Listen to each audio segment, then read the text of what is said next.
Scout. As a young, immature child, it was easy to get under her skin and crack her, but with the help of others, she gains knowledge and strength as she matures. Gains her strength in numbers by gaining knowledge from others and understanding that she can't judge someone until she has climbed into their skin and walked around in it. Gradually, Scout accepts that not everyone is the same, but we are all equal regardless.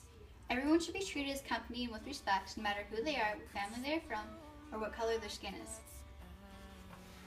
Scout begins to rationalize and think before she speaks. She learns to take into account the effects of her actions on others and herself.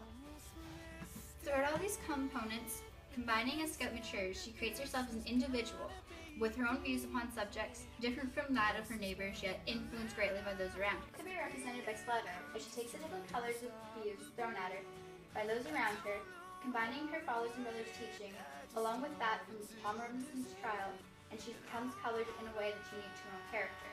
Messy as Splatter and collected as argument. Though immaturity isn't that bad, sometimes it takes a child to do right. When the gang had showed up at the jail to confront Atticus about his defending Tom Robinson, Scout, an immature child at the time, didn't understand the reality of the situation. Scout had spoken to Mr. Cunningham about how she goes to school with Walter. He's in her grade, he's a really nice boy, and for Mr. Cunningham to tell him hi for Scout. Mr. Walter and the gang were caught up in judgment. They were angry and on the look for blood.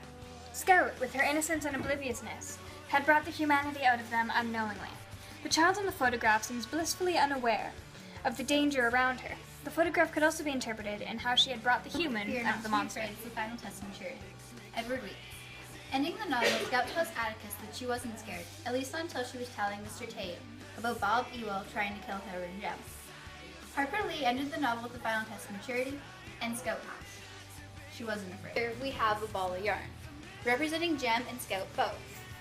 In the beginning of the novel, they are all tangled up with rumors, but as they age, they begin to unravel, and metaphorically unraveling their own truth. Jem acts as a paintbrush to Scout. He passes things on to her, influences her. Scout acts as a canvas to Jem's paintbrush. As Jem matures, it annoys Scout, but impacts her nonetheless. Jem is Scout's role model, and whatever he learns or does, she repeats as she looks up to him. And using Jem's knowledge to help her learn, Scout matures. At the gallery here, the representative of Atticus, a clock tower. Time is taking its toll on Atticus, yet he still stands tall, helping guide others on the way, much as the clock tower stands, guiding others on the way. People look at the clock and basically ask, what time is it? What can I do at this time? The people who make him look up to Atticus much the same way people look up to a clock.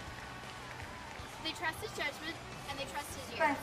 unlike what Jem and Scout and the people of Maycomb might like to believe, Atticus does not know everything.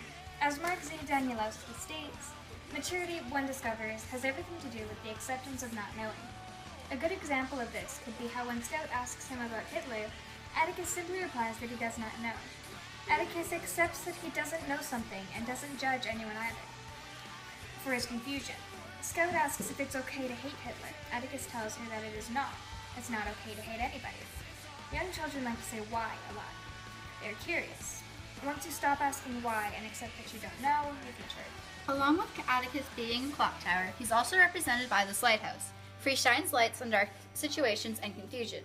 When either Scout or Jem has a question whatsoever, he seems to always have an answer, always lead them out of the fog into the light.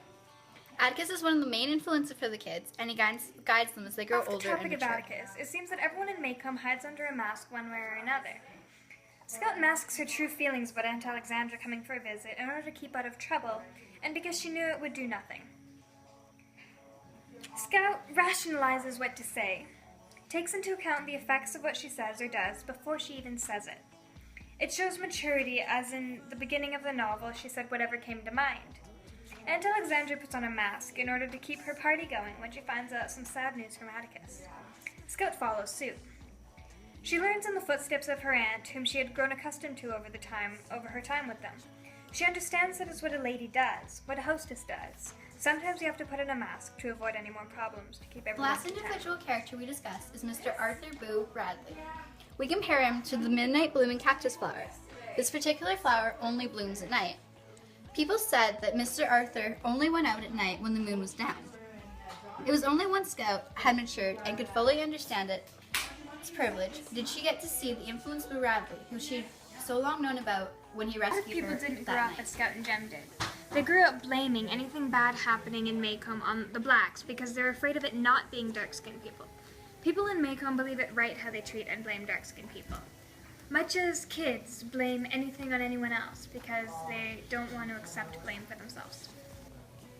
These people grew up around what is called racism. They're judgmental and immature in how they treat people. Maturity is treating people equally and accepting that you don't know everything. Maturity is everything people in Maycomb like Bob, Ewell, are not. A lot of adults in Maycomb are still judgmental towards dark-skinned people. Anyone different, really. They believe that they know everything and we're always right. Maturity is not simply aging, it is something different entirely.